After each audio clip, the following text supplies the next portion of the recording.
In this exercise tutorial, I'm going to be taking you through a single arm TRX row on one leg. We're going to be doing the elbow up variation of the TRX row. So what that means is, as opposed to the more traditional TRX row that you see, which is where the arms come straight, we bring the elbows into the body and the palms face each other, you're actually going to be in a position where we start off palms down, and then from here, we then retract the shoulder blades and elbows back, and we're in that elbow up position.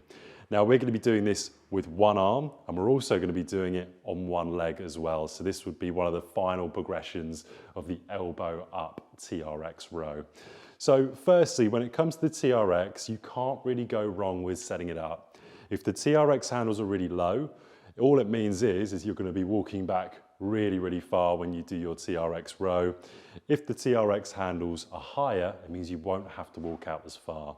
But you can't really go wrong in terms of setup. I've got my TRX handles here at hip height. And what we need to do, because this is a single arm exercise, I actually need to set this TRX up into single hand mode. So what I want you to do is, you've got your TRX handles here. You're going to place one handle through the triangle of the other. So you've got this loop here, and then you've got the triangle. So I'm going to place this foam through the triangle. Once I've done that, I'm now going to place this through the triangle. And once I've done that, I then secure it in place, and that's going nowhere. So now I've got my single arm set up. So I want to make sure that firstly, I'm directly underneath where I've suspended the TRX from, making sure I'm in center line.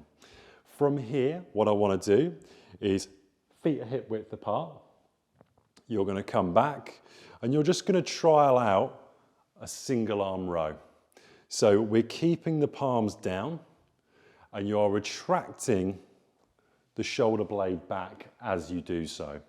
Try and keep a nice straight line between your feet and your head, and keep your eye line looking up at the top of the TRX where you've got it suspended from.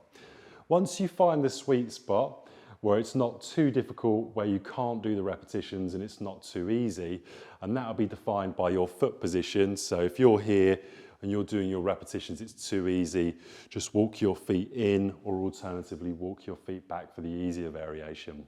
Once you've found that spot, mark it on the floor, because once you get into doing your single leg variation, there's a lot more proprioception and balance required, a lot more core and lower back activation. So the only difference is, with the single hand version, when you're doing one leg, is the feet now come together. You should have already got your position of where you want to be in terms of the floor away from the TRX. From here, you're now going to bring one leg away from the body. So now I'm on one leg. I'm going to come up, squeezing my shoulder blade, and come back down, keeping my eye line looking at the top of that suspended TRX. Again, if you want to make it harder, walk the feet in.